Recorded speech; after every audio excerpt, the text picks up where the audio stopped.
Olá, sou Madison Teles de Souza, mestrando do programa de pós-graduação profissional em educação da Universidade Federal do Tocantins. Venho aqui apresentar o produto final do relatório de pesquisa avançada para obtenção do título de mestre em educação, intitulado Evasão e Permanência na Educação à Distância, em um estudo sobre a evasão dos estudantes nos cursos do Centro de Referência à Distância do IFTO. Fui orientado pela professora Jusilei Evangelista Freire e esse produto final, ele é um podcast com 3 episódios, os quais discorrem sobre a evasão e a possível discrepância durante a pandemia do Covid-19. O primeiro episódio, o panorama do ensino técnico à distância e a evasão no IFTO, foi conversado, nós discutimos com Nayara Pajeú. Nayara Pajeú, ela é pró-reitora de ensino do Instituto Federal desde 2018. Ela é pedagoga e mestra pela Universidade de Brasília, UNB. E esse episódio introdutório, ele traça um panorama histórico e institucional da oferta dos cursos técnicos à distância do IFTO, situando aqui o nosso ouvinte sobre o funcionamento da modalidade e apresentando os dados de matrícula e evasão ao longo dos anos. Nosso segundo episódio também tem esse mesmo viés, buscando a questão da pandemia, intitulado Desafios e Transformações durante a Pandemia. Também conversamos com Nayara Pajeú, uma vez que ela, na pró-reitoria de ensino, foi uma das pessoas chaves para desencadear as ações para atender as demandas geradas durante esse período. E esse episódio ele foi focado nos efeitos da pandemia e aqui a gente discutimos algumas mudanças institucionais que ocorreram. Ela apresentou para a gente documentos que foram feitos, foram criados, novas organizações didático-pedagógicas, onde dava o direito ao estudante de estudar em casa pela questão do ensino remoto. Foi também apresentou alguns dados de entre 2020 e 2022 com os impactos diretos na permanência desses estudantes. O nosso terceiro episódio, Disparidades na Evasão e Caminho para a Retenção de Alunos, a gente fala com a professora Paula Carini, que ela é professora do Instituto Federal do Campus Palmas, na área de Gestão e Negócios. Também é pró-reitora de Pesquisa, Pós-Graduação e Inovação desde 2018. A professora Paula Carini, ela é administradora com doutorado em Comunicação, Culturas Contemporâneas e mestre em Gestão do Conhecimento e da Tecnologia da Informação e Comunicação. Ela também é pesquisadora associada da INCT, Instituto Nacional de Ciência e Tecnologia em Democracia Digital. Nesse episódio, a gente aborda aqui as desigualdades sociais e institucionais identificadas nos dados da pesquisa, seguidas de propostas e estratégias de enfrentamento para a evasão, com base nas boas práticas da gestão e em políticas públicas. A proposta do podcast vem como estratégia para que possa ser divulgados em plataformas digitais, redes sociais e tem por objetivo alcançar um público diverso. A expectativa é que esse podcast contribua para a reflexão sobre o problema da evasão, que amplie também esse debate tanto dentro quanto fora do IFTO e que sirva de ferramenta formativa para as novas ações institucionais. Partindo desse pressuposto apresentado, a gente crê que essa ferramenta trará subsídios para a instituição, o Instituto Federal, poder tomar novas decisões acertadas rumo a dirimir a evasão nos cursos técnicos, tanto à distância quanto presencial dessa instituição. Obrigado por você nos assistir, seja bem-vindo a esses episódios. Aproveite ao máximo, deixe sua contribuição. Qualquer dúvida, estaremos deixando em aberto os chats para as perguntas e questionamentos. E assim que possível, responderemos com respostas tanto nossa, baseado na nossa pesquisa, quanto também das nossas entrevistadas. Muito obrigado e vamos em frente. Então, dando continuidade na nossa série de podcasts, esse é o segundo episódio, o qual seria gravado com a pró-reitora de Assuntos Estudantis.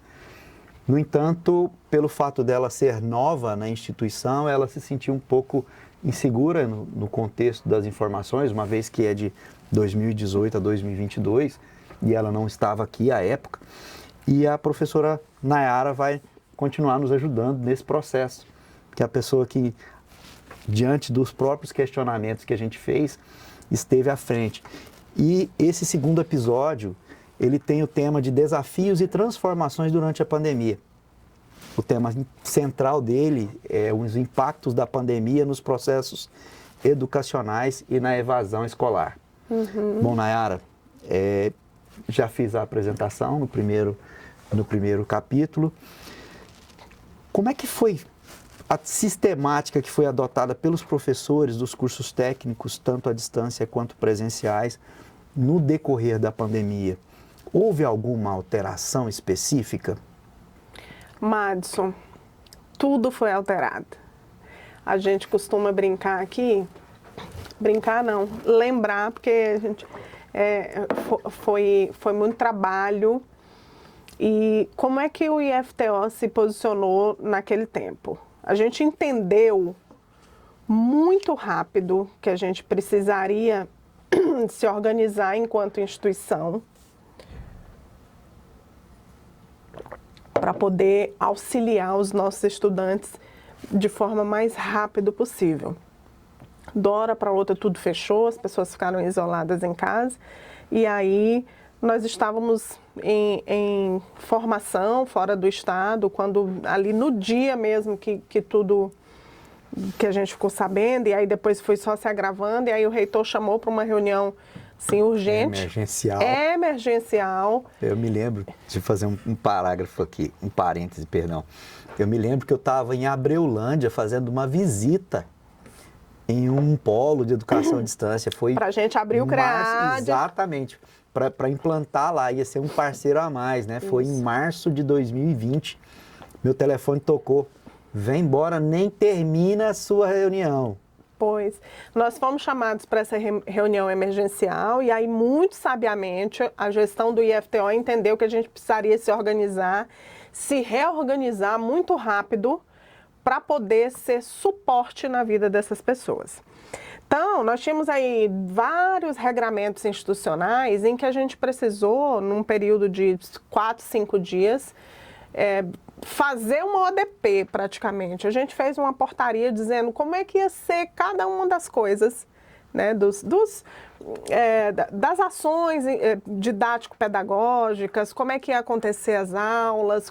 Então, nós fomos uma das primeiras instituições a voltar, né, porque a gente precisou de uns dias ali para entender o que estava acontecendo, nos organizarmos enquanto instituição, inclusive de dar esse suporte, essa segurança para os nossos professores, assim, olha, pelo menos com as informações primeiras, ali, ó, vai ser assim, vai ser assado.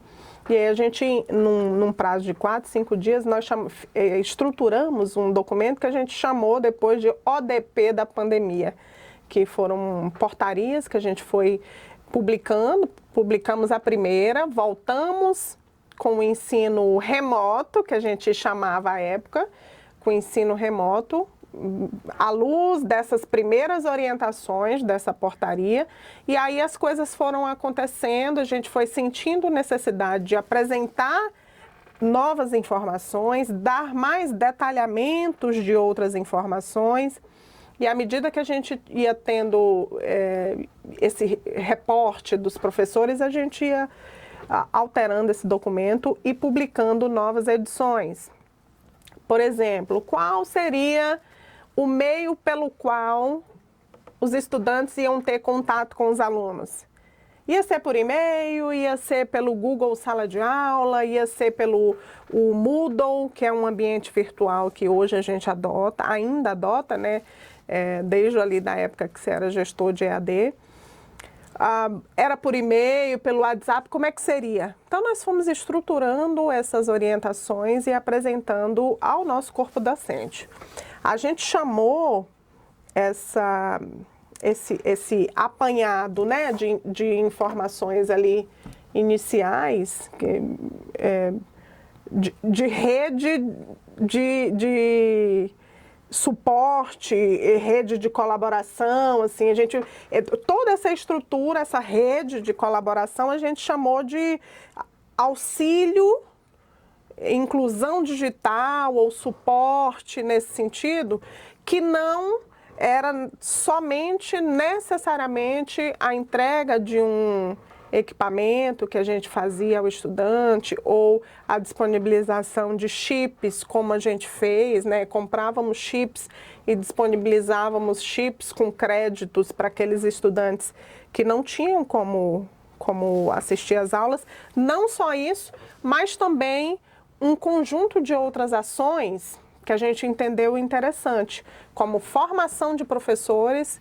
Pense você foi professor, e aí você está aqui, você já tinha uma experiência de educação à distância, mas a maioria dos nossos professores não tinham tido essa experiência, né? Então, por que eu estou falando de educação à distância? Porque quem tinha a experiência de educação à distância, a hora que precisou fazer o remoto ali da pandemia, já tinha uma noção, e aquele que nunca tinha tido a experiência. Então, nós rapidamente contratamos uma empresa para vir dar esse suporte aos professores, apresentar ferramentas, apresentar recursos didáticos para que eles fossem sendo utilizados nessas aulas remotas.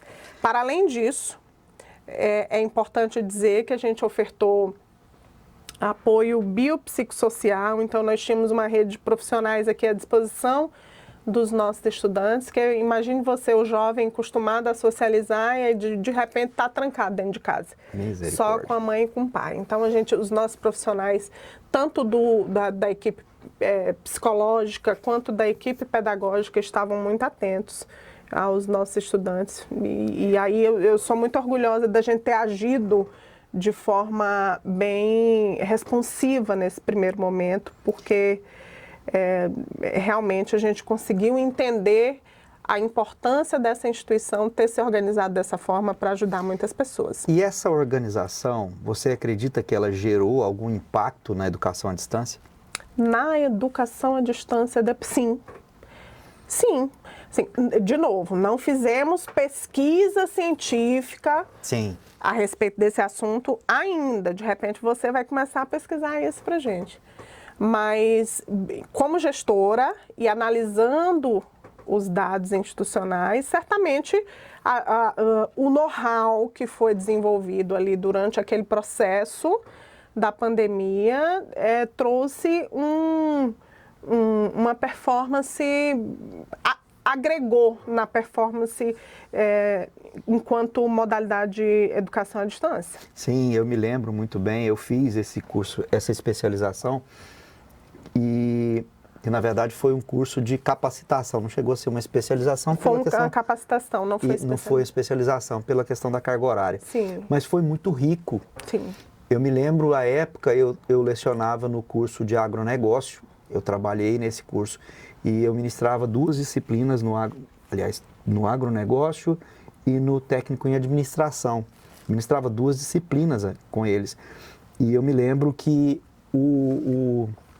o aprendizado de novas ferramentas de ensino, novas metodologias que nós conseguimos aplicar na educação à distância foi fundamental para que esses estudantes lá da ponta tivessem mais, além de facilidade, tivessem mais apetite pelo curso. Isso, porque foi isso que nós encomendamos para a empresa, né? Então, além de preparar os nossos professores, aqueles, como eu disse a você, um percentual que nunca tinha tido contato, de ajudar-nos a preparar esses colegas para atuarem naquele momento, ainda assim trazer ferramentas para que os nossos estudantes pudessem se sentir participantes mesmo do processo ali como deve ser.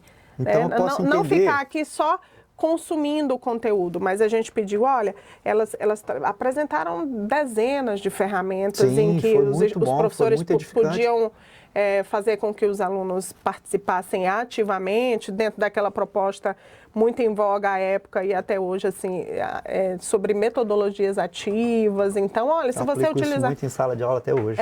Se você utilizar essa ferramenta aqui, tem grande chance do seu estudante, aquele que nunca abre a câmera, participar, se posicionar, falar um pouco sobre ele, sobre o conteúdo. Então, a gente se preocupou bastante com isso naquela época e se preocupa até hoje, né, Mads? Sem dúvida.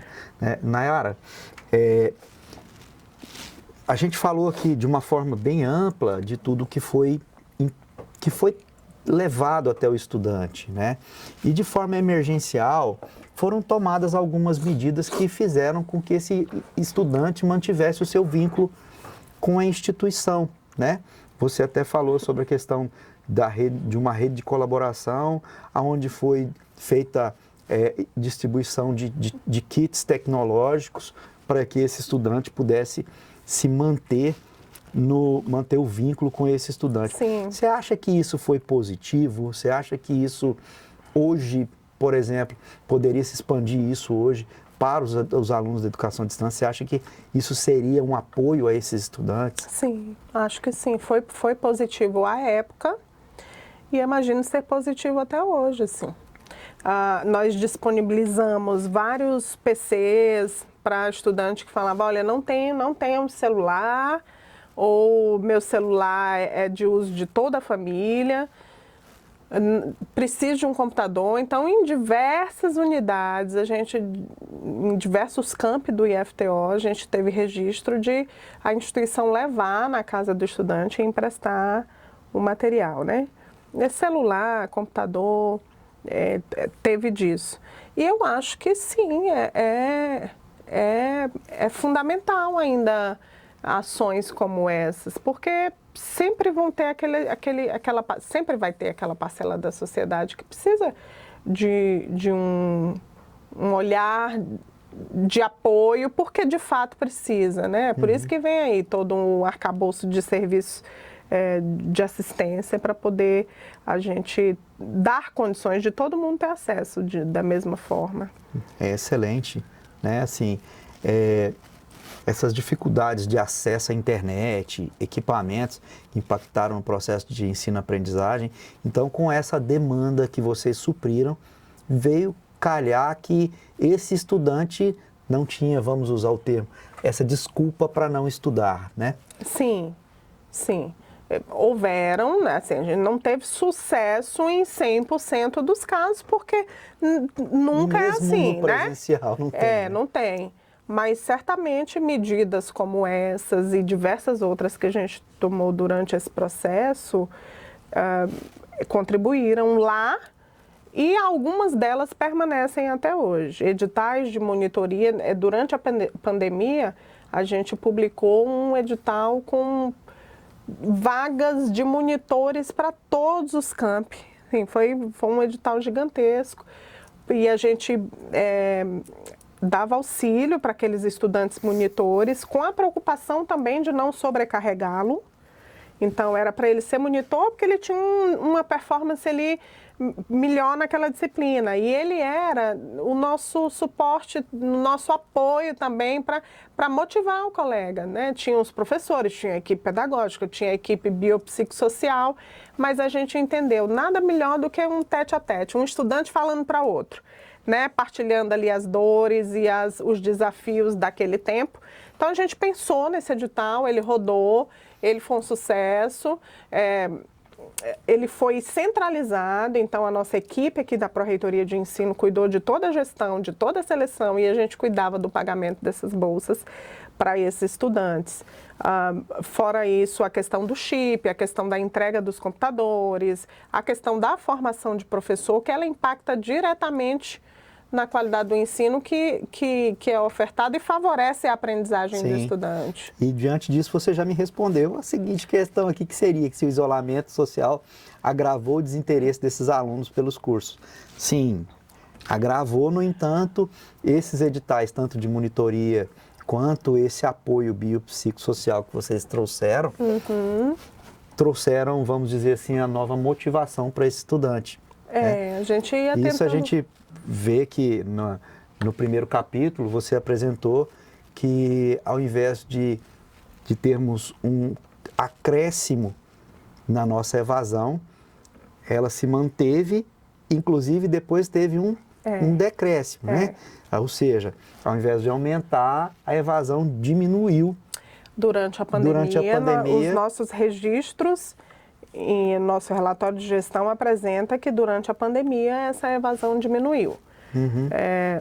E aí, associada a isso, eu preciso dizer para você que nos anos seguintes nós tivemos aí um aumento na taxa de retenção, porque aí foram outros desdobramentos. Certo. Né? Os estudantes estavam vinculados aos cursos, mas aí a gente... Percebeu uma retenção. Todo mundo, o Brasil, os institutos federais e o IFTO estavam entendendo como fazer aquilo, os estudantes estavam se adaptando, nós, enquanto instituição, também nos adaptando. Então, houveram desafios. Então, não é exagero falar, até porque já existem pesquisas que apresentaram esse fato, que sim, nós tivemos déficit ali de aprendizagens durante esse período, o que nos anos seguintes foram traduzidos nessas retenções. Aí você me pergunta, tá, mas aí constatou retenção, o que vocês fizeram? Aí começou uma nova leva de trabalho, professor Madison, acerca da recomposição das aprendizagens. Foi muito bom você tocar nesse assunto, até ia tocar sobre esse assunto mais à frente, porque a gente percebe pelos dados que estão disponíveis lá na plataforma Nilo Peçanha, essa retenção, né? Um baixo índice de conclusividade dos cursos dentro dos anos, o que mantém, aí se levanta uma hipótese, peraí, então cadê esses estudantes? Eles não estavam evadidos e não estavam concluídos. Onde é que eles estavam? Eles ainda estavam no processo. Dentro do ciclo, houve um acréscimo no percentual de retenção. Sim. Mas a gente quer crer que de lá para cá essa questão ela foi saneada. Sim. Hoje a gente trabalha com os percentuais que são, eu não vou dizer naturais, porque o interessante, o ideal era que a gente não tivesse, mas assim, dentro de um percentual que hoje é aceito dentro da rede federal, né? Isso. Por que eu fiz essa abordagem? Porque a gente percebe pela plataforma Nilo Peçanha exatamente isso que você está falando, né? Nós tivemos até 2022 uma retenção maior dentro do universo de pesquisa, que é até 2022, a gente tem esses dados, né? Mas quando você puxa um dado posterior, 2023, 2024, você já percebe uma evolução nesse processo. Né? Porque aí a partir desse... E vale ressaltar que é um movimento bem significativo. São informações bem significativas, né? A partir desse momento, então, acabou a pandemia. Aí a gente, enquanto instituição, constata que os nossos estudantes estão com severas dificuldades, assim. Algumas já pré-existentes, outras se tornaram ali mais agudas durante a pandemia, né? Porque você pega jovem que não tinha tido ainda experiência com essa forma de ensino remoto, né? A questão da autonomia ainda não tinha sido desenvolvida. Então, todas essas nuances, obviamente, você tem uma consequência. E aí a gente precisou trabalhar isso muito na instituição, tanto com os profissionais, os professores, as equipes pedagógicas e com as comissões locais de permanência e êxito. Então, a partir daí, a gente já tinha um trabalho da comissão de acesso, permanência e êxito, mas a gente entendeu que era interessante estruturar aperfeiçoar esse trabalho para que a gente auxiliasse esses estudantes nesses desafios que agora, depois da pandemia, com relação à recomposição das aprendizagens. Eu precisava ter esse conjunto de conhecimentos ao finalizar a primeira série. Não os tinha. O que nós, enquanto instituição, íamos fazer para que esse aluno tivesse esses conhecimentos para poder agora seguir na segunda série? Aí dá um outro podcast que a gente pode falar sobre isso. Eu acho que... eu estou gostando muito dessa nossa conversa. Eu acho que a gente pode, posterior, criar, talvez até, não sei se possível, um canal para esse tipo de informação e até trazer isso para a comunidade, porque isso vem agregar valor, né? E são informações importantes que o pessoal lá de fora não tem, Nayara. Né? As pessoas percebem assim, trabalhou dessa forma, mas e aqui em casa? Como é que foi aqui em casa? Aqui eu tive que cuidar do meu filho assim, ou assado, né? Nós tivemos dificuldade de acesso à internet, a instituição veio e atendeu. Nós tínhamos dificuldade de equipamento tecnológico, a instituição veio e atendeu, né? Porque hoje tem esse conhecimento de uma rede que foi criada pelo Estado para dar apoio para as escolas estaduais, mas não para a escola, para o Instituto Federal. Né? Nós nos organizamos aqui para apoiar para apoiar os nossos estudantes, e a gente quer crer que, mesmo diante de todo esse desafio, diante de tudo que era novidade ali, até enquanto gestores mesmo, a gente nunca tinha, graças a Deus, passado por aquilo, né? E foram momentos desafiadores, mas a gente procurava sempre agir de forma muito diligente, porque sempre com esse pensamento, e aí guiada pelo gestor máximo da instituição, toda vez que ia tomar uma decisão, você pense que tem alguém lá esperando essa solução o mais rápido possível, né? Tem alguém trancado em casa, a gente não sabe como é que é essa configuração de família.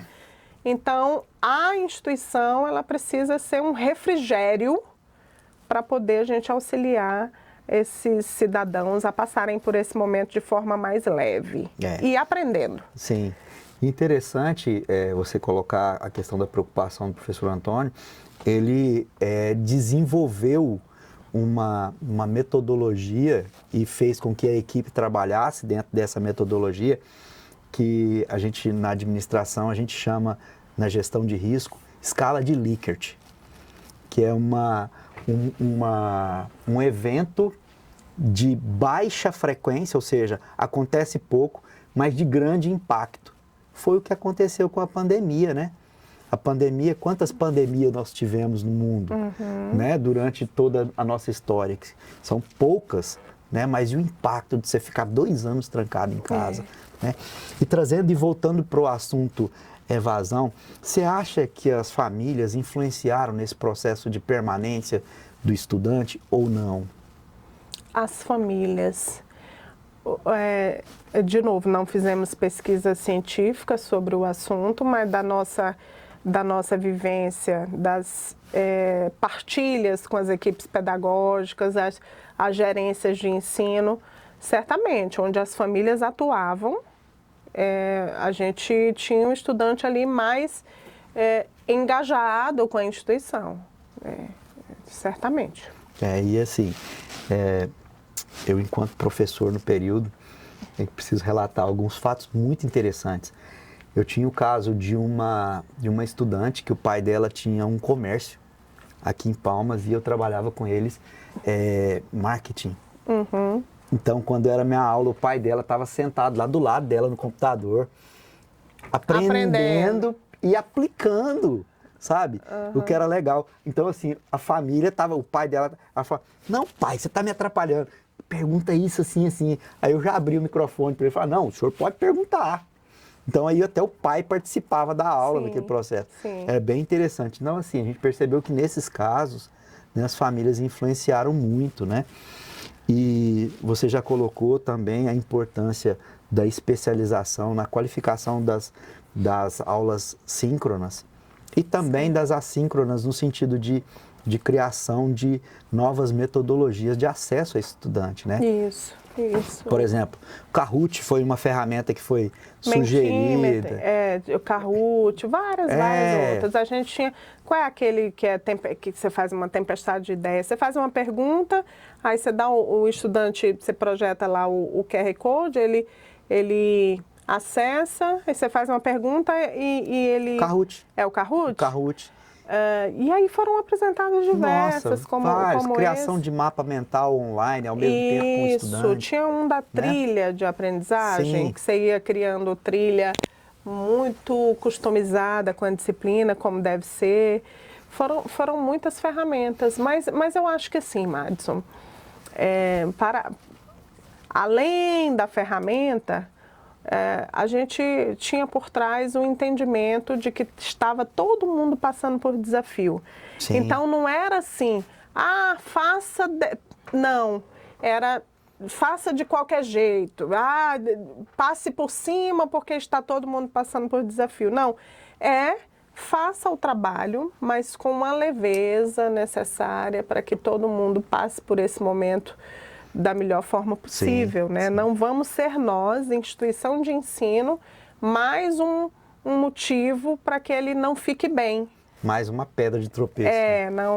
Era isso que a gente conversava bastante aqui. E, obviamente, se entendendo como instituição de ensino, que naquele momento a gente entendeu que o nosso papel era esse, formar, mas também ser refrigério, ser suporte.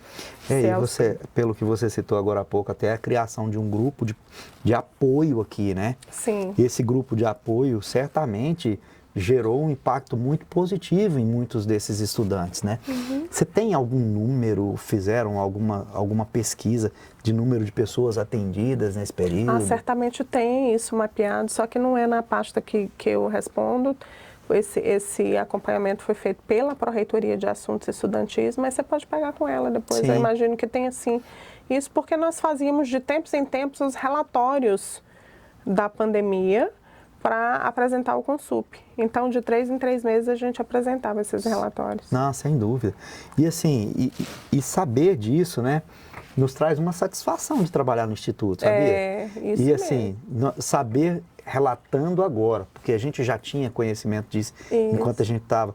Inclusive, éramos indicados até os professores, olha, você percebeu que algum estudante está com alguma dificuldade? Relata para a gente que a gente vai fazer uma busca ativa com esse estudante. Isso foi uma parte bem interessante. Você acha que esse período, essa vivência, alterou o perfil desse estudante?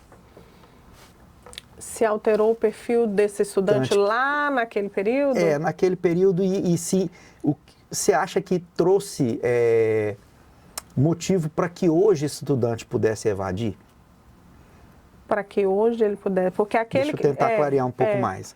Olha só, você acha que aquele perfil de estudante que foi criado, porque de certa forma foi criado um novo perfil de estudante naquele período, né? Aqueles estudantes que ficaram 2 anos ali, principalmente os que estavam entrando no ensino médio e iniciando seus cursos técnicos. É que hoje ele não está mais conosco, ele já formou. Pois é, mas assim, você acha que naquele período aquele estudante gerou nele um perfil diferente? Você acha que ele foi um estudante que teve mais dificuldade de relacionamento?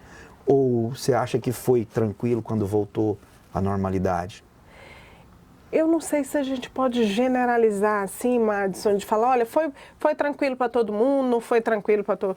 Mas nós tínhamos diversas situações, assim, nós tivemos situações em que os estudantes, era visível aqueles que precisavam de mais suporte institucional, tinham aqueles que precisavam, mas não pediam. E aí, mais um motivo da gente ter conversado bastante com os nossos professores nesse momento, porque eles eram agentes, como deve ser, né, de observação para a gente ali, para reportar à instituição caso alguma ação mais incisiva no ponto de especializada, né, é o que eu quero falar, alguma ação mais especializada, um profissional precisasse intervir.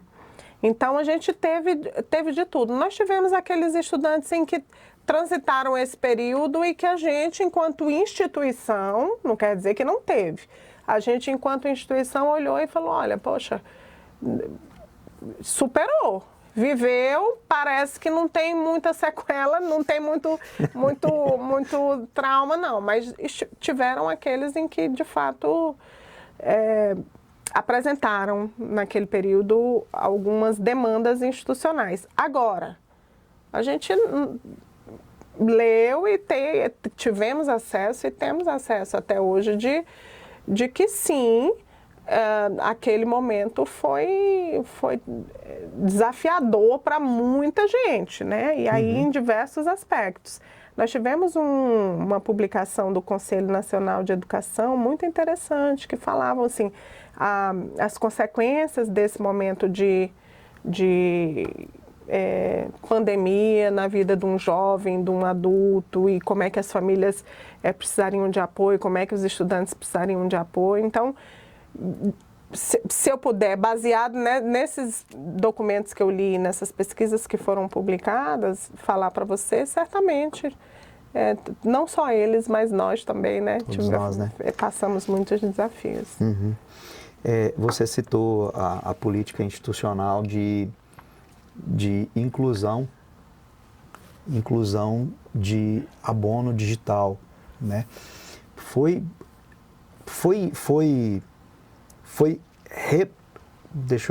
Deixa eu ver se eu consigo achar a palavra certa aqui. Foi feito algum tipo de mudança de rubrica de auxílio estudantil para poder passar para esse abono institucional? Auxílio digital, né? Auxílio digital, perdão. Auxílio isso. digital. Porque a gente sabe que existe o auxílio estudantil, né? Para diversas formas. A gente sabe Foi mais um auxílio. Ah, tá. Foi mais um auxílio. Eu me lembro que à época, além desse apoio, também foram distribuídos kits alimentares, né? Sim, sim. Em diversos municípios. Sim, não, a gente estava correndo aqui o grosso das ações, mas se a gente for parar para falar, assim, a gente fez muita coisa, os camp fizeram muitas ações ali específicas para a sua região, né? Mas o auxílio inclusão digital era um recurso que ele recebia para poder dar condições de comprar o chip ou comprar a internet e tal, para ele não ser prejudicado. O que não excluía dele continuar recebendo o auxílio que ele já recebia. Era mais um auxílio. Um auxílio a mais. Excelente. Era isso. Excelente. E isso certamente foi o que fez com que a nossa evasão se mantivesse e até reduzisse, né, Nayara? Contribuiu bastante. Contribuiu. Todo esse aparato, né, essa rede colaborativa, tudo isso contribuiu demais. Bacana, né? Bom, você acha que poderia ter sido diferente? Você acha que poderia ter sido feito alguma coisa diferente se ocorrêssemos hoje, voltar nesse período que a gente já passou, que a gente já tem esse know-how? O que você faria diferente? O que você sugeriria para ser feito diferente? Ou a gente trabalharia no mesmo formato que foi? Eu particularmente, que o formato que foi aplicado foi muito assertivo, do meu ponto de vista, enquanto professor, né? Eu me dou o direito de concordar com você, assim. Certamente ajustes, mas eu acho que a gente foi muito diligente e esse entendimento que fomos provocados a ter desde o início, assim, tudo bem, somos instituição de ensino, temos que nos preocupar com o conhecimento, né, com as habilidades e competências a serem desenvolvidas, mas nesse momento nós precisamos também ser um lugar para que essas pessoas recorram, para poder estabelecer conexões sociais, falar de coisas boas, esquecer um pouco de tragédia. A gente entendeu logo esse papel social que a gente teve naquele momento.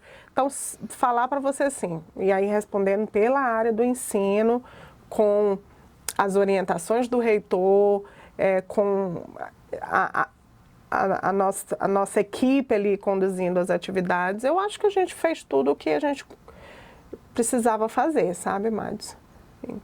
Obviamente que se fosse hoje, com o conhecimento que se tem hoje, a gente faria algumas coisas mais rápido, faria mais rápido ainda, né?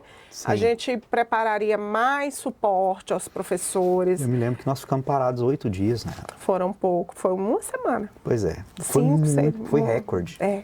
Né? E aí, assim, certamente um outro ajuste, mas a gente trabalhou direito. E é bom fazer parte dessa equipe. É bom ter passado por esse momento tão difícil com o suporte que nós tivemos. Isso, né? isso. Então, Nayara, mais uma vez eu te agradeço por essa participação nesse nosso segundo capítulo e espero que não passemos por isso novamente, que não passemos por esse sufoco mais. Mas, de qualquer forma, eu quero te agradecer mais uma vez pela sua ajuda. Tá? Eu que agradeço. Obrigada pela oportunidade. Estou muito feliz em poder ter você aqui participando comigo desse capítulo de podcast. Eu também. Precisar é só Espero chamar. outras oportunidades. Estamos aí. Quem sabe agora a gente vai ter um podcast capitaneado por você para discutir educação à distância. Pá, quem sabe? Não? Um desafio lançado. É isso. Tá bom, Muito então. obrigada, meu amigo. Tenha sucesso. Obrigado.